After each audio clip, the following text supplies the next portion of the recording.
പ്രാർത്ഥന കഴിഞ്ഞ് ഹെവൻലിയും ദാസിയും ബെഡ്റൂമിലെത്തി. അവിടെ ഉറങ്ങാതെ കിടക്കുകയായിരുന്നു ചർച്ചിലും അനിയത്തി ഫിലോയും. അവർ ഓരോരോ സംശയങ്ങൾ പരസ്പരം ചോദിച്ചുകൊണ്ടിരുന്നു. പപ്പായും അമ്മായിയും വരുന്നത് കണ്ട് ചർച്ചിൽ നിശബ്ദനായി. ഫിലോ കണ്ണു തിരുമി. ആഹാ, ഫിലോ ഉറങ്ങിയില്ലേ? ഇന്ന് എന്തു പറ്റി?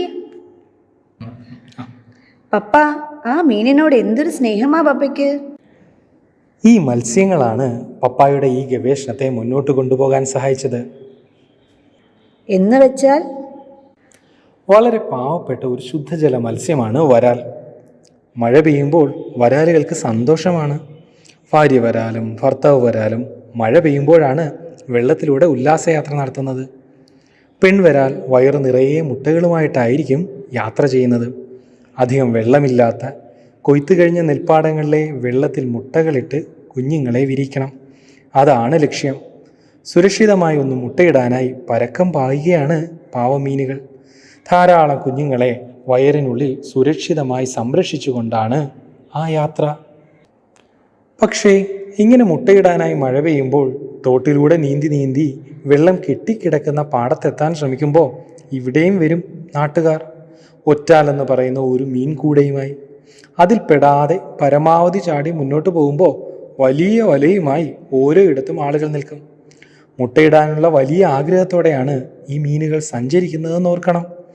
അപ്പോഴാണ് പ്ലാസ്റ്റിക് മീനിനെയും മറ്റു ചെറു മീനുകളെയും ഒക്കെ ചൂണ്ടയിൽ കൊളുത്തി കത്തുന്ന വിശപ്പുമായി പുളയുന്ന വരാലുകളെ പിടിക്കാൻ മറ്റു ചിലർ കാത്തിരിക്കുന്നത്.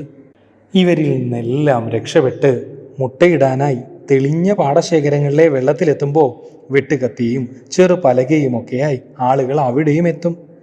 നെല്ലിൻ്റെ കുറ്റികളിലും ചെറു സസ്യങ്ങളുടെ സമീപത്തുമായി സ്നേഹിച്ച് ഇവർ മുട്ടയിടും.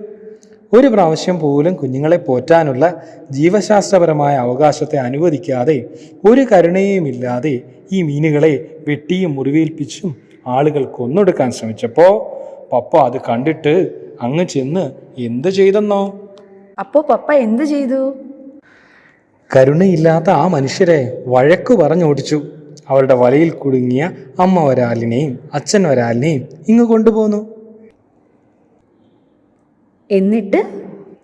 എന്നിട്ടോ ഒരു വലിയ പാടം കണക്കെ ഫിഷ് ടാങ്ക് സെറ്റ് ചെയ്ത് ചെറു സസ്യങ്ങളും ചെളിയും നെല്ലിൻകുറ്റിയും എല്ലാം സജ്ജീകരിച്ച് ഒരു ചെറിയ വയലാക്കി അവരവിടെ സന്തോഷത്തോടെ മുട്ടയിട്ട് കുഞ്ഞുങ്ങളുമായി കഴിയുന്നു.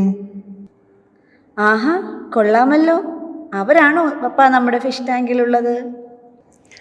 അതേ മോളെ, ഇതുപോലെ ധാരാളം ജീവികൾ ഈ ഭൂമിക്ക് ആവശ്യമാണ്.